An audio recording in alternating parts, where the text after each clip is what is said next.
اسی لیے فرمایا گیا کہ جب افطاری کا دسترخوان بچھتا ہے اور پہلے ہی آ کر کے لوگ بیٹھتے ہیں، اور یہ سنت بھی ہے، ایسے نہیں کہ بھاگتے بھاگتے آپ آئے، وقت ہوا، کھجور لیے اور کھا گئے۔ افطاری کے وقت سے تھوڑی دیر پہلے بیٹھ جاؤ، تمہارے دسترخوان پر نعمتیں رکھی ہوئی ہیں، پھل بھی ہیں، میوہ جات بھی ہیں، کچھ کھانے پینے کی چیزیں بھی ہیں، ٹھنڈا شربت بھی ہے، دیکھتے ہوئے بیٹھے ہیں آپ، لیکن ہاتھ نہیں لگاتے ہیں۔ انتظار ہے وقت کا کہ ادھر سورج کے غروب ہونا ہے اور میری افطار ہونی ہے، اعلان سنتے ہیں، اذان سنتے ہیں، اس کے بعد آپ اٹھاتے ہیں، لیکن اتنی دیر تک آپ خاموش بیٹھے ہیں دسترخوان کے پاس، سارے لوگ دیکھتے رہتے۔ یہ وہ منظر ہے جس کو فرمایا گیا رب ذوالجلال بھی اپنے بندوں کو دیکھ رہا ہے، رب تبارک و تعالیٰ بھی دیکھ رہا ہے اپنے بندوں کو، اور سارے فرشتوں کو بلا کر میرا مولا اعلان فرماتا ہے یہ میرے بندے ہیں، دیکھو یہ شام کا وقت ہے، ان کے حلق سوکھ چکے ہیں، ان کے پیٹ میں بھوک کی شدت ہے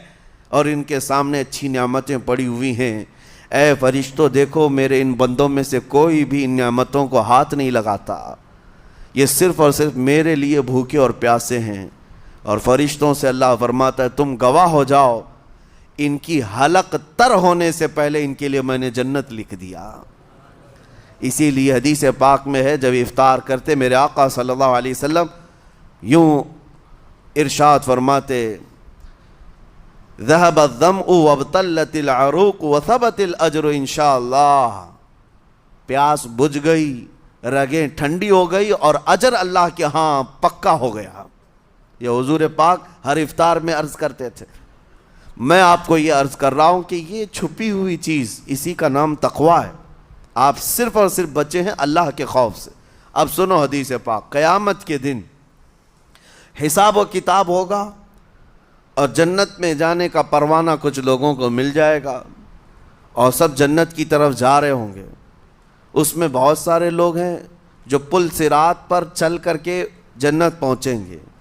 اب جب کافی لوگ جنت کے دروازے پر پہنچیں گے، ایک جماعت ایسی ہوگی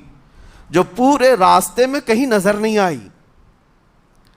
جنت جانے کے راستے میں کہیں نظر نہیں آئی، لیکن جنت کے دروازے پر وہ پہلے سے موجود تھے،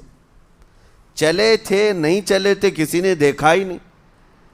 دوسرے جنتی ان سے پوچھتے ہیں اس جماعت سے کہ تم یہاں کیسے پہنچے اور یہ انعام کس بات کا ہے تمہارے لیے؟ تو وہ جنتی کہتے ہیں ہمیں روزے داروں کی جماعت میں رکھا گیا، ہمارے روزے اللہ کو پسند آئے، اور آج رب تبارک و تعالیٰ کا حکم ہوا کہ ساری دنیا سے چھپ کر تم میرے لیے روزہ رکھتے تھے، دنیا کو پتہ نہیں تھا تم بھوکے ہو پیاسے ہو، اور اے بندو آج سارے لوگوں کی نظروں سے چھپا کر میں تمہیں جنت پہنچاؤں گا۔ وہ ایک جماعت ایسی ہے جو راستے بھر چلتی ہوئی نظر تو نہیں آئی لیکن جنت میں پہنچ گئی، وہ روزے داروں کی ہے۔